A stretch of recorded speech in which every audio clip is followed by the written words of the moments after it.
சாம் B Chelladurai அவர்களின் போதனை களஞ்சியத்திலிருந்து. பணம் நல்லது, நல்ல காரியங்களை அதில் செய்யலாம்.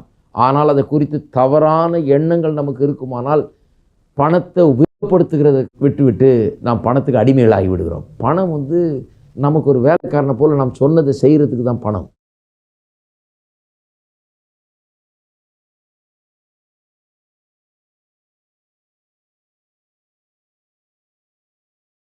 மறுபடியுமாக கர்த்தர் நல்லவர் என்கிற இந்த நிகழ்ச்சியின் மூலமாக தேவனுடைய வார்த்தையை உங்களோடு பகிர்ந்து கொள்வதிலே நான் பெருமகிழ்ச்சி அடைகிறேன். இந்த நிகழ்ச்சியிலே கடந்த பல வாரங்களாக பொருளாதார செழிப்பை குறித்து நான் போதித்து வருகிறேன். இதன் முதல் பகுதியாக பொருளாதார செழிப்பு எவ்வாறு தேவன் நம்மை குறித்து வைத்திருக்கிற சித்தமாகவும் விருப்பமாயும் இருக்கிறது என்பதை குறித்து போதித்து வந்தேன். இப்பொழுது 2ஆம் பகுதியிலே இருக்கிறோம். இந்த 2ஆம் பகுதியின் போதனைகள் பணத்தை குறித்து மக்கள் நம்பும் பொய்கள் என்பதை குறித்தது. சில பொய்களை எடுத்து ஏற்கனவே போதித்திருக்கிறேன், நான் சொல்லுகிறேன். முதலாவது, பணம் முக்கியமல்ல என்கிற பொய். 2வது, சிலரை கர்த்தர் ஐஸ்வர்யவான்களாக இருக்கவும் சிலரை தரித்திரராக இருக்கவும் அப்படி உண்டாக்கிட்டாரு, அவர் தீர்மானித்து வைத்து விட்டார், தலையில் எழுதிட்டார், முடிஞ்சது என்று அநேகர் சொல்லுகிறார்கள். 3வது, நம்முடைய பொருளாதார செழிப்பை தேவன் விரும்புகிறது இல்லை என்று சொல்லுகிறவரும் உண்டு. 4வது, பணம் தீமையானது என்று அவர்கள் சொல்லுகிறார்கள், அதுவும் ஒரு பொய். 5வது, பணம் நம்முடைய எல்லா பிரச்சனையும் தீர்த்து நமக்கு நிம்மதியும் சமாதானத்தையும் மகிழ்ச்சியும் கொண்டு வரும் என்று சொல்லுகிற பொய். 6வது, உங்களுடைய பொருளாதார நிலைமை குறித்து நீங்கள் ஒன்றுமே செய்ய முடியாது என்று சொல்லுகிறார்கள், அதுவும் பொய். 7வது, பணம் ஒரு ஆவிக்குரிய காரியமே அல்ல, ஆகவே இதை ஒரு போதனையாக எடுத்து கிறிஸ்தவ சபைகளில் இதை போதிக்கக்கூடாது, பணத்தை பற்றியே பேசக்கூடாது என்று சொல்லுகிறார்கள், அதுவும் பொய். 8வது, நாம் கொடுக்கும்போது, பணத்தை கொடுக்கும்போது, காணிக்கையாகவோ தசமபாகமாகவோ இப்படி பணத்தை கொடுக்கும்போது நாம் அதை திரும்ப பெறுவோம், திரும்ப பெறும்போது இன்னும் அதிகமாக நமக்கு திரும்பி வருகிறது என்று நம்பி விசுவாசித்து அப்படி கொடுப்பது தவறு, அதில் சுயநலம் அடங்கி இருக்கிறது, அது தவறு என்று சொல்லுகிறார்கள். அதுவும் ஒரு பெரிய பொய் என்பதை நான் எடுத்து காண்பித்தேன். இன்றைக்கு இன்னொரு பொய்யை பார்க்க போகிறோம். அது என்னவென்றால், பணம் யாருக்கும் எந்த விதமான கேடையும் விளைவிக்காது என்று நம்புகிற ஒரு பொய். பணம் தீமையில்லைன்னு சொல்லிட்டோம், ஆனால் பணத்தை குறித்த தவறான கருத்துக்களை நாம் நம்பி இருக்கும்போது, பணத்தை குறித்து தவறான எண்ணங்கள் இருக்கும்போது அது நம்முடைய வாழ்க்கையில் கேடை விளைவிக்கிறது. அதுதான் எடுத்து காண்பிக்க விரும்புகிறேன். பணம் நம்ம தவறான விதத்தில் பாதிக்காது என்று நம்புகிறது ஒரு பெரிய பொய் பாருங்கள். அதனால தான் பணத்தை குறித்து சத்தியத்தை வேதத்திலிருந்து நாம் எடுத்து போதிக்க வேணும், சபைகள் அதை எடுத்து போதிக்க வேணும். ஏன்? பணம் என்கிறது ஒரு சாதாரண காரியம் இல்லை, மனுஷ வாழ்க்கையின் ஒரு முக்கியமான அம்சமாக இருக்கிறது. உதாரணத்துக்கு 24 மணி நேரம் ஒரு நாளையில் இருக்கிறது. அந்த 24 மணி நேரத்தில் 8 மணி நேரம் போய் வேலை செய்கிறோம் பாருங்கள், உழைக்கிறோம். எதுக்கு? பணம் சம்பாதிக்கிறதுக்கு. எதுக்கு பணம்? பணத்தை கொண்டு வந்து வாடகை கொடுக்கணும், சாப்பாடை வாங்கணும், துணிமணி வாங்கணும், ஃபீஸை கட்டணும், 1008 பில் இருக்குது, எல்லாத்தையும் கட்டணும். இதுக்காக தான் போய் சம்பாதிக்கிறோம். ஆகவே நான் சொல்லுகிறேன், அந்த 24 மணி நேரத்தில் 1/3 பகுதியே பணம் சம்பாதிக்கிறதுக்காக தான் நம்ம செலவிடுகிறோம். மீதி உள்ள அந்த 1/2 பகுதியை, மீதி உள்ள 16 மணி நேரத்தை சம்பாதிச்ச பணத்தை செலவழிக்கிறதுல நாம் செலவிடுகிறோம். அப்போ ஒரு நாள் முழுக்க எடுத்துக்கொண்டிருக்கிற மனுஷ வாழ்க்கையை 8 மணி நேரம் சம்பாதிக்கிறான், மீதி நேரம்லாம் அதை செலவழிக்கிறான், அதை உபயோகப்படுத்துகிறான். ஆகவே தான் வேத வசனம் கூட அன்றை காண்பித்தது போல 20% வேத வசனத்தின் பகுதிகளில் 20% பகுதிகள் பொருளாதார செழிப்பை குறித்து, ஐஸ்வர்யத்தை குறித்து, தசமபாகத்தை குறித்து, காணிக்கையை குறித்து, கொடுக்கிறதை குறித்து, வெள்ளியை குறித்து, பொன்னை குறித்து இப்படி போதிக்கிறது. ஏன் இதை பற்றி பைபிளில் ஏங்க அதை பற்றி பேசுது? பைபிளில் என்ன வெள்ளி பொண்ணை பற்றி பேசுறது? பைபிளில் என்ன பணத்தை பற்றி பேசுறது? அதில் தெய்வீகமான காரியங்களை பேச வேணாமா? இதுவும் தெய்வீகமான காரியம்தான். ஏன்னு சொன்னால், மனுஷ வாழ்க்கையில் பணம் என்கிறது ஒரு முக்கிய அம்சமாக இருக்கிறது.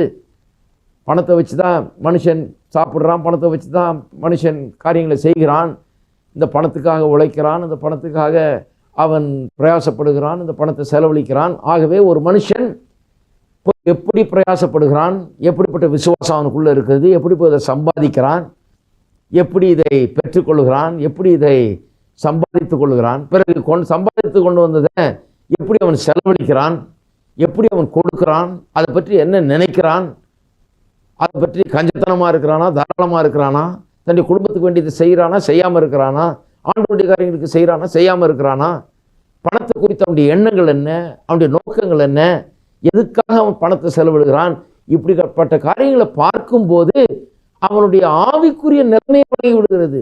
அவன் ஆவிக்குரியவனா அல்லது மாம்சீகமானவனா என்பதை சொல்லிடலாம். ஒரு மனுஷன் எப்படி பணத்தை சம்பாதிக்கிறான், எப்படி அதை செலவழிக்கிறான்னு பார்த்தாலே தெரிஞ்சிடும். பணத்தை பற்றி அவனுடைய எண்ணத்தை பார்த்தாலே தெரிஞ்சிடும். பணத்தை அவன் சம்பாதிக்கிற விதமும் அவன் உபயோகப்படுத்துகிற விதத்தையும் பார்த்தால் அவன் எப்படிப்பட்டவன் என்பதை சொல்லிவிடலாம் சுலபமாக.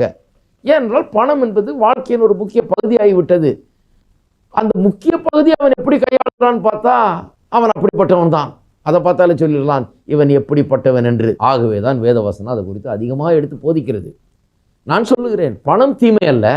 ஆனால் பணத்தை குறித்த தவறான எண்ணம் நமக்கு இருக்குமானால், அதை உள்ள வைத்து கொண்டிருப்போம் என்றால், சரியான சத்தியத்தை அறிந்து கொள்ளாமல் பணத்தை குறித்து தவறான விதத்தில் சிந்திப்போம் என்றால், எண்ணங்கள் சரியில்லைனா பெரும் ஆபத்து. அருமையானவர்களே, அந்த பணத்தை குறித்து நமக்கு இருக்கிற தவறான எண்ணங்கள் நம்மை அழித்து விடுகிறது. ஒரு பெரிய ஒரு அழிவை நமக்கு உண்டாக்குகிறது. நான் எடுத்து காண்பிக்கிறேன். வேத வசனம் அதை திட்டவட்டமாக நமக்கு போதிக்கிறது. பணத்தை குறித்து நமக்கு இருக்கிற தவறான எண்ணங்களை குறித்து இயேசுவே போதித்தார். அது எந்த விதத்தில் நம்ம பாதிக்கிறது என்பதை இயேசுவே போதித்திருக்கிறார். எவ்வளோ பெரிய அழிவை நமக்கு உண்டாக்குகிறது, எவ்வளோ பெரிய ஒரு பாதிப்பை நமக்கு ஏற்படுத்துகிறது என்பதை இயேசு போதித்திருக்கிறார். மத்தேயு எழுதின சுவிசேஷம் 13ஆம் அதிகாரம் 22ஆம் வசனத்தை வாசிக்கிறேன். இயேசு இங்கே ஒரு ஓமையை சொல்லுகிறார். ஓமையை கொண்டு போதிக்கிறார். தேவனுடைய ராஜ்யத்தை குறித்த ஓமை. தேவனுடைய ராஜ்யம் எப்படி இயங்குகிறது என்பதை போதிக்கிறார். விதைக்கிறவன் வசனத்தை போய் விதைத்தானாம். விதைக்கிறதையும் அந்த விதை போய் எப்படி நிலத்தில் விழுந்து அது எப்படி விளைகிறது என்கிறதை குறித்தும் பேசுகிறார். இப்படி தான் தேவனுடைய ராஜ்யத்தில் காரியங்கள் நடக்கிறதுன்னு சொல்லுகிறார். விதைன்னு சொன்னால் அது வசனத்தை தான் விதைன்னு சொல்லுகிறார். விதைக்கிற இடம் என்ன, அதுதான் மனுஷனுடைய இருதயம். அதை பற்றி தான் இந்த ஓமை. அது சொல்லி கொண்டு வரும்போது சொல்லுகிறார் 22ஆம் வசனத்தில், முள்ளுள்ள இடங்களில் விதைக்கப்பட்டவன் வசனத்தை கேட்கிறவனாயிருந்தும், பாருங்க, வசனம் விதைக்கப்படுகிறது, ஆனால் அவனுடைய இருதயமோ முள்ளுள்ள இடம் போல இருக்கிறதாம். விதைக்கப்படுகிறது, ஆனால் முள்ளுள்ள இடங்களில் விதைக்கப்படுகிறது.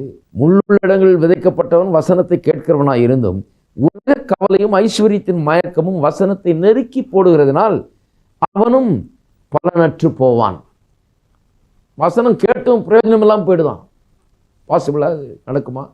ஒரு மனுஷன் இருக்கிறான், ரட்சிக்கப்பட்ட மனுஷன், தேவனுடைய பிள்ளை, போய் சபையில் உட்காந்து வசனத்தை கேட்கிறான். வசனம் அருமையான வசனங்கள் போதிக்கப்படுகிறது, தேவனுடைய வார்த்தை போதிக்கப்படுகிறது. அவன் கேட்டு பயனற்று போக முடியுமா? நான் சொல்லுகிறேன் அருமையானவர்களே, கேட்டு பயனற்று போக வாய்ப்பு உண்டு. ஏன் தெரியுமா? நம்முடைய உள்ளத்தில் பணத்தை குறித்து தவறான எண்ணங்கள் அதுக்கு ஒரு காரணமாக இருக்குது. அது பெரிய இடையூறாக இருக்குது ஆவிக்குரிய ஜீவியத்தின் வளர்ச்சிக்கு. அதுதான் இயேசு எடுத்து காண்பிக்கிறார்.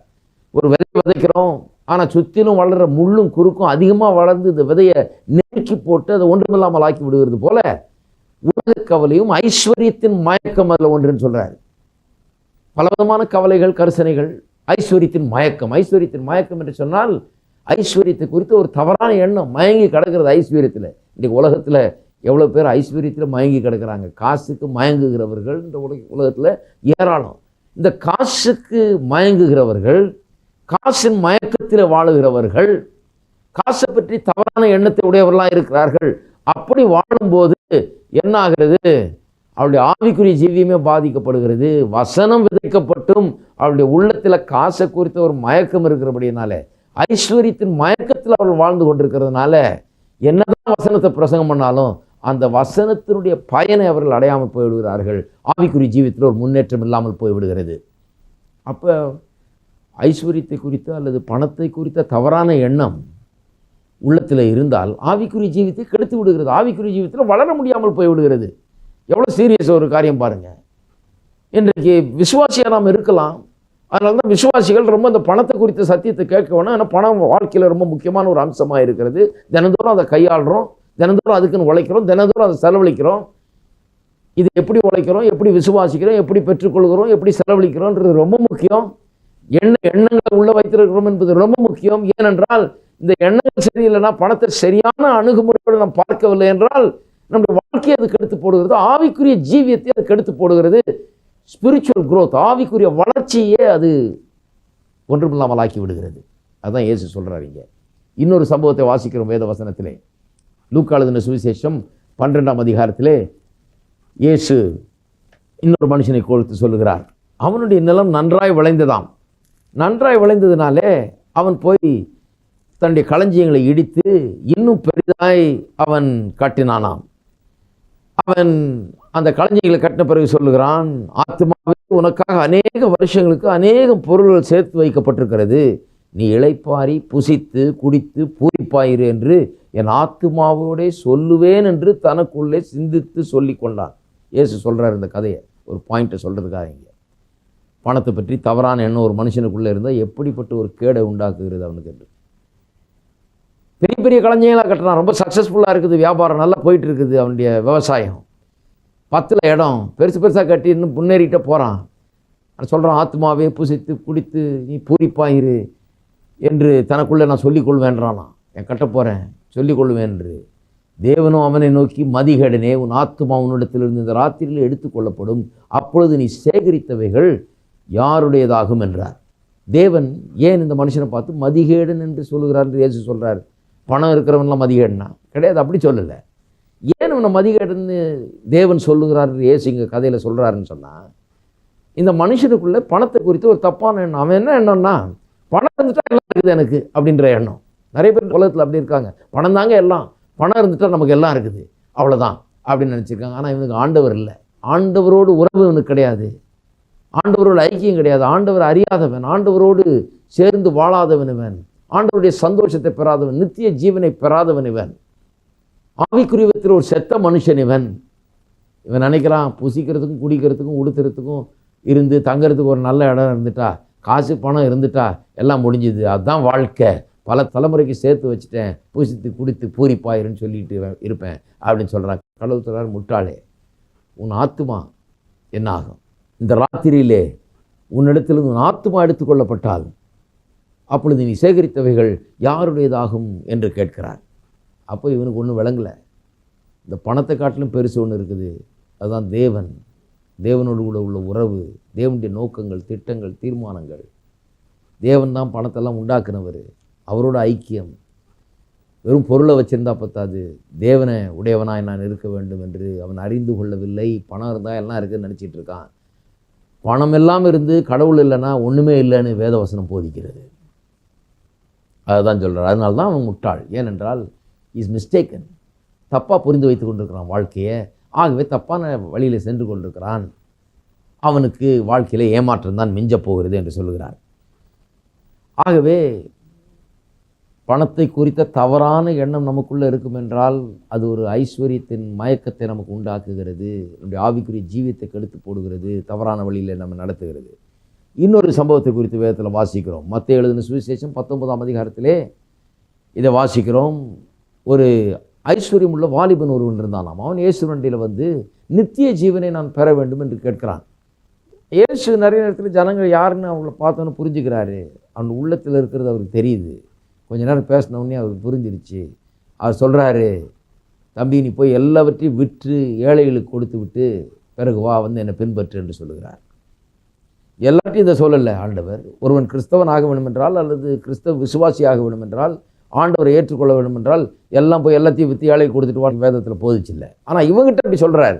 ஏன் இவங்ககிட்ட சொல்கிறாருன்னா, பணம் தான் இவனுடைய வாழ்க்கையில் சிம்மாசனத்தில் வீட்டு இருக்கிறது. பணம் இவனுடைய கடவுளாயிடுச்சு. ஏதோ ஒரு மனுஷன் அதிகமாக நாடுறானோ தேடுறானோ அதுதான் அவனுடைய தெய்வமாகி விடுகிறது பாருங்க. அதனால தான் வேதம் சொல்லுகிறது, தேவனாகிய கர்த்தரில் அன்பு கூர்வாயாக, முழு மனதோடு முழு ஆத்மாவோடு முழு பலத்தோடு அன்பு கூர்வாயாக ஏன்னு சொல்லியிருக்குது.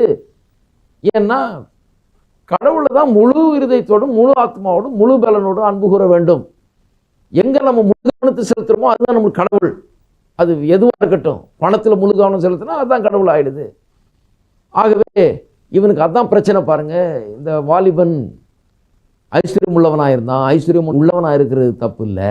ஆனால் அவனுடைய பிரச்சனை என்னன்னா, வேத வசனம் சொல்லுகிறது, இயேசு போய் நீ தரித்திரருக்கு விற்று கொடுத்துட்டு வந்து என்னை பின்பற்றுன்னு சொன்ன உடனே அவன் மிகுந்த துக்கம் அடைந்தானாம்.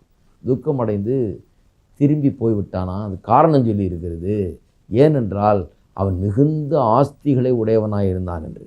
உடனே எல்லாம் சொல்லிடுவாங்க, பாருங்க ஏன் மிகுந்த ஆஸ்தி இருந்தது அதனால தான் கடவுள்கிட்ட அவன் வர முடியல. கிடையாது. பாயிண்ட் என்ன நல்லா வாசித்து பாருங்கள். ஆஸ்திக்கு அகென்ஸ்டாக அங்கே சொல்லப்படலை, ஆஸ்திக்கு எதிராக அங்கே சொல்லப்படல. ஆஸ்தி இருந்ததுனால வரலன்னு சொல்ல முடியல, ஆஸ்தி இருக்கிறது தப்பே கிடையாது. வேத வசனத்தில் பல இடங்களில் பார்க்குறோம். ஆபிரகாம் ஆஸ்தி இருந்தது, ஈசாக்கு ஆஸ்தி இருந்தது, தேவனுடைய மனுஷர்கள் எல்லாருக்குமே ஆஸ்தி இருந்தது. ஆனால் தேவனிடத்திலிருந்து அவர்கள் தூரமாக போலையே, தேவனிடத்தில் இன்னும் நெருக்கமாக போனார்கள் அவர்கள். ஆகவே ஆஸ்தி இருந்ததுனால தூரமாக போனான் இல்லை, ஆஸ்தியை குறித்து ஒரு தப்பான எண்ணம். ஆகவே ஆஸ்தி இருந்தது தப்பு இல்லை, அந்த ஆஸ்திக்கு இவன் அடிமையாகி விட்டான். ஆங்கிலத்தில் ஒருவர் சொல்லுகிறார், for he had much possession என்று எழுதியிருக்கிறது. அவர் சொல்கிறார், அதை எப்படி வாசிக்கணும்? much possessions had him. ஆஸ்தி இவனுக்கு இருந்ததுன்றது ஒரு பக்கம், ஆனால் இவன் ஆஸ்தி கையில் போய் சிக்கி கொண்டிருக்கிறான். ஆஸ்தி இவனை ஆண்டு கொண்டிருக்கிறது, ஆஸ்தி தான் இவனுக்கு ஆண்டவனாகி விட்டது. அதுதான் அங்கே பிரச்சனை, அதுதான் இங்கே இஷ்யூ, அதுதான் பிரச்சனை. அதனால தான் துக்கத்தோடு போய்விட்டான். நான் சொல்லுகிறேன் அருமையானவர்களே, அநேகருடைய வாழ்க்கை இன்றைக்கு அப்படி இருக்குது. பணத்தை குறித்து ஒரு தவறான எண்ணம். பணம் அந்த வாழ்க்கையில் அவசியம், பணம் நமக்கு தேவை, அதிகமாக இருந்தால் நல்லது தான். ஏனென்று சொன்னால் நல்லா நம் கர்த்தருடைய நோக்கத்தை இந்த வாழ்க்கையில் நிறைவேற்றலாம், நல்ல காரியங்களை செய்யலாம். பணம் நல்லது, நல்ல காரியங்களை அதில் செய்யலாம். ஆனால் அதை குறித்து தவறான எண்ணங்கள் நமக்கு இருக்குமானால் பணத்தை உபயோகப்படுத்துகிறத விட்டுவிட்டு நாம் பணத்துக்கு அடிமைகளாகி விடுகிறோம். பணம் நமக்கு ஒரு வேலைக்காரனை போல் நாம் சொன்னதை செய்கிறதுக்கு தான் பணம். நாம தான் ராஜா மாதிரி, நாம் சொல்லுகிறதா தான் பணம் செய்ய வேண்டும். நாம் ஆள வேண்டும், பணம் நமக்கு சேவை செய்ய வேண்டும். நாம் பணத்தை வைத்திருக்க வேண்டும், பணம் நம்ம பிடிச்சி வச்சிருக்கக்கூடாது. இவனுடைய பிரச்சனை அதுதான் பாருங்கள். பணத்தை கர்த்தர் நம்ம கையில் கொடுக்குறாரு உபயோகப்படுத்துறதுக்கு, நம்ம போய் அது கையில் மாட்டிக்கிறோம். அதுதான் இவனுடைய பிரச்சனை. இதில் என்ன பெரிய காரியம் என்று சொன்னால் கவனிக்க வேண்டியது, பணம் மிகுதியாக இருந்ததுனால, ஆஸ்தி மிகுதியாக இருந்ததுனால நித்திய ஜீவனே வேண்டான்ட்டு போயிட்டான் இவன். நான் சொல்லுகிறேன், இயேசு இங்கே போதிக்கிறார். என்ன போதிக்கிறாரு? பணத்தை குறித்த தவறான எண்ணம் ஒருவனுக்கு இருக்குமானால் அதை உள்ளத்தில் வளர்த்து அதை குறித்த சத்தியங்களை அறியாமல் இருந்தானால் தவறான வழியில் அவன் போய் கொண்டிருக்கிறான். அது எங்கே கொண்டு போய் விடுகிறது? அல்டிமேட் டிஸ்ட்ரக்ஷன், ஒரு மாபெரும் அழிவு. அது என்ன? அவன் ஆத்மாவே அவன் இழந்து விடுகிறான், அவன் நித்திய ஜீவனை பெறாமல் போய் விடுகிறான். நித்திய ஜீவனை பெறுவதற்கு அவன் பக்கத்தில் வந்துட்டு கடைசியில் அதை பெறாமல் அவன் திரும்பி போயிடுறான். ஏன்னு சொன்னால் பணத்தை பற்றிய தவறான எண்ணம். அப்போ பணம் அவனுக்கு பாருங்கள் கேடு விளைவித்து விட்டது இந்த விதத்தில். ஏன்? தவறான எண்ணம் இருந்ததுனால அது அவனுக்கு கேடாக முடிந்து விட்டது. அருமையானவர்களே, கொஞ்சம் சிந்தித்து பார்க்க வேண்டும். இன்னொரு சம்பவத்தை சொல்லுகிறேன். யூதாஸ் காரியத் என்பவன் நமக்கு எல்லாருக்கும் தெரியும். இயேசுவை 30 வெள்ளி காசுக்கு விற்று போட்டான். எப்பேற்பட்ட ஆள் பாருங்கள். ஒருவரோட பழகுகிறோம், ஊழியம் செய்கிறோம், கூட இருக்கிறோம், அவர் அற்புதமாக போதிக்கிறார், அற்புதமான காரியங்களை செய்கிறார், அன்பே உருவமாக இருக்கிறாரு, யாருக்கும் தீமை செய்ததில்லை, ஒரு நல்ல மனுஷன். அவரோட இருந்து 3.5 வருஷம் ஊழியத்தில் பங்கெடுத்து அவரோடு கூட இருந்து அங்கேயும் இங்கேயும் போய் போதனைகளை கேட்டு அற்புதங்களை கண்டு வந்தவன் பாருங்கள், கூடையே இருந்தவன் குழி நோண்டிட்டான். என்ன பண்ணிட்டான்? கொண்டு போய் 30 காசுக்கு விற்றுட்டான். யாராவது செய்வோமா நாம் அப்படி? இன்றைக்கு உலகத்தில் அப்படி நடக்குது பாருங்கள். யார் செய்வாத? நான் சொல்கிறேன், யார் செய்வான்னு. காசை பற்றி தப்பான ஒரு அணுகுமுறை, தப்பான எண்ணங்கள் உள்ள ஆள். அதில் தப்பான எண்ணத்தில் ஒன்று என்னென்னா பண ஆசை. 1 தீமோத்தேயு 6:10 அதான் சொல்லியிருக்குது. பண ஆசை எல்லா தீமைக்கும் வேறாக இருக்கிறது. பணம் எல்லா தீமைக்கும் வேறு இல்லை, பண ஆசை எல்லா தீமைக்கும் வேறாக இருக்கிறது. பணத்தை அன்பு கூறுகிறான். ஆகவே மனுஷன் அன்பு கூற முடியல. அன்பு கூறுவது என்பது தேவனை அன்பு கூறுவதை குறித்தும் மனுஷரை அன்பு கூறுவதை குறித்தும் தான் வேதம் சொல்லுது. பொருள் என்ன பண்ணணும்? பொருளை உபயோகப்படுத்தணும், அன்பு கூறக்கூடாது. யூஸ் பண்ணிக்கணும், பொருளை யூஸ் பண்ணணும், கடவுளை அன்பு கூறணும், ஜனங்களை அன்பு கூறணும். இவன் தலைகளை பண்ணுறான் பாருங்க. பொருளை அன்பு கூறுறான், கடவுளை யூஸ் பண்ணிக்கிறான், மனுஷரை யூஸ் பண்ணிக்கிறான். அதுதான் அவனுடைய வாழ்க்கை. பணத்தை பற்றி தவறான எண்ணம். அப்போ நட்பெல்லாம் ஒன்றும் இல்லை, அன்பெல்லாம் ஒன்றும் இல்லை, பழகுனதெல்லாம் ஒன்றும் இல்லை, அதெல்லாம் மறந்துடலாம் ஒரே நிமிஷத்தில். தீமை செய்கிறது ஒன்றுமே கிடையாது, கெடுதி செய்கிறது கொஞ்சம் கூட நேரம் ஆக மாட்டேங்குது. ஏன்னா பணத்தை பற்றி தவறான எண்ணம் ஒரு மனுஷனை எவ்வளவு தீமையானதாக மாற்றுது பாருங்க. பணம் பணம் பணம் பணம்னு பண ஆசை அவனை பற்றி கொண்டிருக்கிறது. பணத்தை பற்றி தவறான எண்ணத்தில் உள்ளத்தில் வைத்து கொண்டிருக்கிறதுனால நட்பு அன்பு இதெல்லாம் தூக்கி எறிஞ்சிட்டு இவ்வளவு நல்ல மனுஷனை, ஒரு மனுஷனுக்கு தீமை செய்யாதவரை எல்லாரையும் சொஸ்தமாக்கி அற்புதமான காரியங்களை போதித்து அனைவருக்கு நன்மை செய்த இந்த தெய்வீக மனுஷனை 30 வெள்ளி காசுக்கு, அற்ப காசுக்கு அவன் காட்டி கொடுக்குறான். ஏன்னா காசை பற்றி அவனுக்கு அவ்வளோ உயர்வான எண்ணம். தேவகுமாரன் வானத்திலிருந்து வந்து இறங்கி இருக்கிறாரு, அவரை அவன் உயர்வாக பார்க்க முடியவில்லை.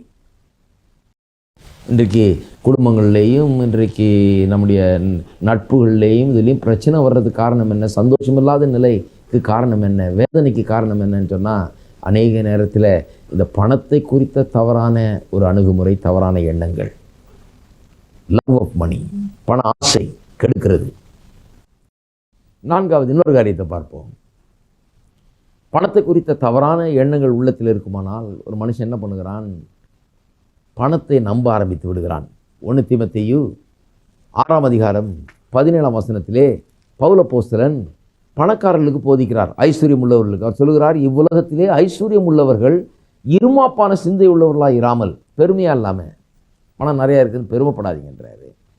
பெருமை கூடாது. நிலையற்ற ஐஸ்வர்யத்தின் மேல் நம்பிக்கை வையாமலும், பெருமை கூடாது, அது மேலே நம்பிக்கையும் வைக்கக்கூடாது. இது ரெண்டும் இருக்கக்கூடாதுன்றார் பணக்காரனுக்கு. பணக்காரனை இல்லாதன்னு சொல்லலை, பணக்காரனாக இருக்கக்கூடாது, நீ விசுவாசியாக இருந்தால் நீ ஏழையாக தான் இருக்கணும் சொல்லவே இல்லை.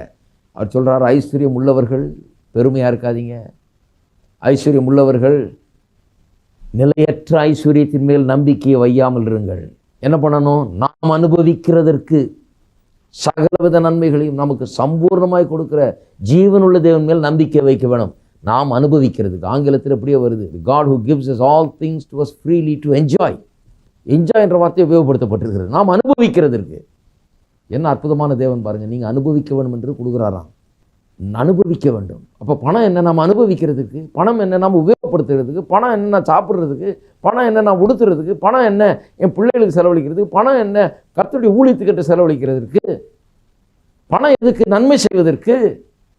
அதுக்கு தான் பணம். நாம் அனுபவிக்கிறதுக்கும் நன்மை செய்வதற்கும். அடுத்ததில் வருது பாருங்க, நன்மை செய்யவும் நற்கிரியைகள் ஐஸ்வர்யமானவர்களாகவும் தாராளமாய் கொடுக்கிறவர்களும் உதாரண குணமுள்ளவர்களாக இருக்க வேண்டும்.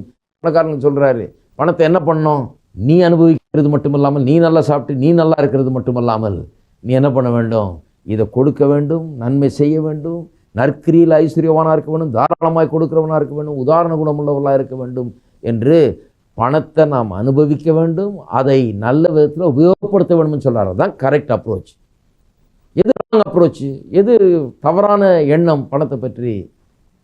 ஐஸ்வர்யத்தின் மேல் நம்பிக்கையை வைக்கிறது. வேத வசனம் சொல்லுகிறது, ஐஸ்வர்யத்தை நம்புகிற மனுஷன் விழுவான், அழிந்து போவான்னு சொல்லியிருக்குது. அநேக பிரச்சனை என்ன? ஜனங்கள் மத்தியில் ஐஸ்வர்யத்தை நம்புகிறார்கள், அதன் மேல் நம்பிக்கை வைக்கிறார்கள், கடைசியில் ஐஸ்வர்யம் திடீர்னு ரெக்கை கட்டி பறந்துடுற மாதிரி பறந்துடுது பாருங்க. வேத வசனம் சொல்லுது, அப்படியே நடக்குது. சில நேரம் ரெக்கை கட்டி பறந்து ஓடி போயிடுது. இருந்தது நேற்று இருந்தது இன்னைக்கு காணும். திடீர்னு அவனுக்கு அப்பதான் புரியுது, ஐயோ இது நிலையற்றதா இருக்குதுன்னு. ஆனால் தேவன் சொல்லுகிறார், நான் உன்னை விட்டு வருவதும் விலகுவதும் இல்லை, உன்னை கைவிடுவதும் இல்லை என்று. அதனால தான் சங்கீதக்காரன் சொல்லுகிறான், இதுக்கு ஆப்போசிட். இங்கே சொல்றாரு, ஐஸ்வர்யத்தின் மேல் நம்பிக்கை வையாதுன்னு சொல்லி. பிரச்சனை என்ன? ஜனங்கள் மத்தியில் தவறான எண்ணம் பணத்தை குறித்து இருக்கும்போது ஐஸ்வர்யத்தின் மேல் நம்பிக்கை வைக்கிறவர்களாக இருக்கிறாங்க. சங்கீதக்காரன் சொல்லுகிறான், கர்த்தரை நம்புகிற மனுஷன் பாக்கியவான். இதுதான் சங்கீதத்தினுடைய மைய கருத்து. எங்க போனீங்கன்னாலும் பல முறைகள் அங்கே சொல்லி இருக்குது, கர்த்தரை நம்புகிற மனுஷன் பாக்கியவான், அவன் ஆசீர்வதிக்கப்பட்டவன். கர்த்தரை நம்பி இருக்கீங்களா? அல்ல பணத்தை நம்பி இருக்கிறீங்களா? கர்த்தர் மேல நம்பிக்கை வையுங்கள், பணத்தை உபயோகப்படுத்துங்கள் நல்ல காரியங்களுக்காக. கர்த்தர் மீது நம்பிக்கை வையுங்கள். ஏனென்றால் சங்கீதக்காரன் சொல்கிறான், கர்த்தர் மீது நம்பிக்கை வைக்கிற மனுஷன் பாக்கியவான். ஒரு சாதாரண ஆடு மேய்க்கிறவனாக இருந்து பெரும் பணக்காரனாக ராஜாவாக உயர்ந்தவன், $100 மில்லியன் அளவுக்கு தேவாலயத்தை கட்டுவதற்கு அவன் கொடுத்தானான். டாலரில் கணக்கு போட்டு சொல்கிறார் ஒருத்தர், அமெரிக்க போதவர் ஒருத்தர். அப்போ பாருங்க, ஒரு சாதாரண ஆடு மேய்க்கிறவன் அவ்வளோ பெரிய பணக்காரன் ஆகிட்டான். அவன் சொல்கிறான், எனக்கு எண்றதுக்கு கூட நேரம்லாம், அவ்வளோ வெள்ளியும் பொண்ணும் ஏராளமான பொருட்களும் என்கிட்ட இருக்குது, ஆலயத்தை கட்டு வேண்டிய எல்லாம் இருக்குது என்கிட்டங்க. அப்பேற்பட்ட ஆள், சாதாரண நிலையிலிருந்து அவ்வளோ உயர்ந்தவன். ஆனால் பணத்தின் மேலே நம்பிக்கை வைக்கல. பணம் வச்சிருக்கிறது தப்பா? பணம் இருக்கிறது தப்பா? உயர்றது தப்பா? ஐஸ்வர்யம் ஆகிறது தப்பா? கிடையாது. பணத்தை வச்சிருக்காதுன்னு சொல்ல, கர்த்தர் மீது நம்பிக்கை வைத்திருக்கிற மனுஷன் பாக்கியவான். அருமையானவர்களே, கர்த்தர் மீது நம்பிக்கை வைத்திருந்தால் வாழ்க்கையில் ஏமாற்றமே கிடையாது. ஏனென்றால் அவர் ஒருபோதும் நம்ம விட்டு விலகுவதில்லை, கைவிடுவதில்லை. அவர் நம்மோடு இருக்கும்போது ஐஸ்வர்யமும் செல்வமும் கனமும் நீடிய ஆயுளும் எல்லா ஆசீர்வாதங்களும் நம்மோடு தங்குகிறது. ஐஸ்வர்யம் அவன் நீதிமானுடைய வீட்டில் தங்கும் என்று எழுதியிருக்கிறது. வந்து விசிட் பண்ணிட்டு போயிடாது, அங்கேயே இருக்கும். ஏனென்றால் கர்த்தரை நம்புகிற மனுஷன். வேத வசனம் சொல்லுது, தேவனுடைய ராஜ்யத்தையும் மற்றும் நீதியும் முதலாவது தேடுங்கள், அப்பொழுது எல்லாம் உங்களுக்கு கூட கொடுக்கப்படும். கர்த்தரை நம்பினா எல்லாம் போயிடும் சொல்லலை, கர்த்தரை தேடுங்கள், எல்லாம் கூட கொடுக்கப்படும். கர்த்தர் நீங்கள் எல்லாவற்றையும் வைத்திருக்க வேண்டும் என்று தான் விரும்புகிறார். ஆக 4 காரியங்களை பார்த்தோம். தவறான எண்ணம் இருக்கும்போது, 1 மயக்கம் வந்துடுது, ஐஸ்வர்யத்தை குறித்த மயக்கம். 2வது ஐஸ்வர்யம் நம்ம ஆள ஆரம்பிச்சிடுது, நாம் அதை ஆண்டு கொண்டு அதை உபயோகப்படுத்துறதுக்கு பதிலாக. 3வது ஐஸ்வர்யத்தை குறித்த ஆசை வந்துடுது, தவறான எண்ணத்தின் மூலமாக பண ஆசை உண்டாகிறது. 4வது பணத்தை நம்புகிற மனுஷர்களாக இருக்கிறார்கள், பணத்தை குறித்து தவறான எண்ணம் உள்ளவர்கள். இந்த 4 விதத்திலே தவறான எண்ணங்கள் பரவலாக மக்கள் மத்தியில் இருக்கிறது. அதனால தான் இதெல்லாம் போதிச்சு கொண்டிருக்கிறோம். பணம் என்கிறது நம்ம கையில் இருக்க ஒரு கருவி மாதிரி, ஒரு டூல் மாதிரி உபயோகப்படுத்த வேண்டும், அவ்வளோதான்.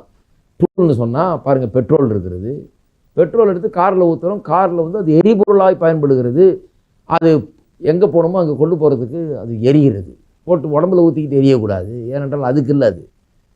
இது பவர்ஃபுல், இது ரொம்ப சக்தி வாய்ந்தது. பாருங்கள், அதை தவறான விதத்தில் பயன்படுத்தக்கூடாது. மின்சாரம் அப்படி தான், கட்டடத்துக்கு ஒயரிங் பண்ணால் அது வெளிச்சத்தை கொடுக்குது, அதை கொண்டு வந்து உடம்புல வைக்கக்கூடாது, ஏனென்றால் அது ரொம்ப சக்தி வாய்ந்தது, அழித்து விடும். அதே போல் தான் காரு, ஆட்களை ஏற்றிட்டு போகிறதுக்கு, ஆள் மேலே ஏற்றுறதுக்கல்ல. அதே போல் தான் வெடிமருந்துகள், அதே போல் தான் அணுசக்தி, இதெல்லாம் வந்து மனுஷனுடைய வாழ்க்கை தரத்தை உலகம் முழுவதும் உயர்த்தி வருகிறது. இதெல்லாம் இல்லைன்னா இன்றைக்கி மாடர்ன் வேர்ல்டே கிடையாது. அருமையான ஆதாரங்களாக இது இருக்கிறது, மனுஷனுக்கு மிகவும் பயன்படுகிறது அவனுடைய வாழ்க்கையை உயர்வதற்கு, மேன்மையடைவதற்கு. அதே நேரத்தில் இதை தவறாக உபயோகப்படுத்த பெரும் பாதிப்பும் ஏற்படும் என்பதுதான் உண்மை. அருமையானவர்களை சிந்தித்து பார்க்க வேண்டும். ஆகவே கர்த்தர் மீது நம்பிக்கையை வையுங்கள். சரியான விதத்தில் பணத்தை குறித்து நாம் சிந்திக்க வேண்டும்.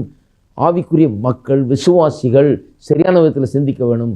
ஏனென்றால் சரியான விதத்தில் சிந்திக்கும் போது நாம் பணத்தை சரியான விதத்தில் உபயோகிக்கிறவர்களாய் மாறிவிடுவோம்.